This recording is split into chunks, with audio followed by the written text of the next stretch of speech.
Así quedan marcados los que intentan robar en un concesionario de Girona. El propio sistema de alarma lo ha rociado con ADN sintético, un producto de laboratorio que Mossos d'Esquadra y policía ya han empezado a utilizar. Así identifican al ladrón y distinguen sus huellas de las del propietario.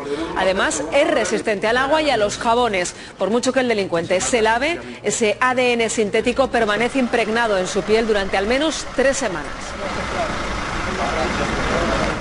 Y hoy nos han enseñado un nuevo sistema antirrobo para detener a los cacos. Al entrar a robar, el delincuente es rociado con un compuesto de ADN sintético. El botín también queda marcado. Ese rastro permanece después 3 semanas, sin posibilidad de limpiarlo.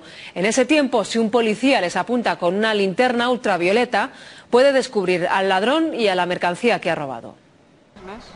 A este supuesto ladrón su cara le delata. Bajo la luz ultravioleta su piel aparece manchada, algo que le vincula con el robo en este concesionario. Él ni se ha enterado, pero al entrar el sistema de alarma le ha rociado con ADN sintético, un líquido creado en un laboratorio. Es una numeración que incorporamos en cada bote personalizado.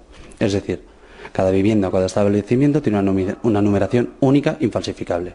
El reactivo ultravioleta hace que este producto permanezca en nuestra piel hasta 3 semanas. Por eso, aunque lo intentemos limpiar y lo frotemos, como pueden comprobar, permanece impregnado en nuestra mano. El falso delincuente ha dejado huellas que solo se pueden ver con la luz ultravioleta. Ha robado 2 pantallas de ordenador. Lo que no sabe es que estos objetos también están marcados. Con este microscopio y una base de datos, la policía sabe a quién pertenecen. Lo mejor que tiene este sistema de trabajo es que puedes identificar al autor y al propietario del objeto sustraído. Y no solo eso, este sistema también pretende acabar con los habituales robos de cobre. El factor ADN da un poco de miedo a los posibles ladrones porque saben y tienen claro que eso no lo podrán colocar tan fácilmente o vender tan fácilmente como hasta ahora estaban haciendo. Porque incluso se sabrá a qué punto kilométrico pertenece el cobre robado.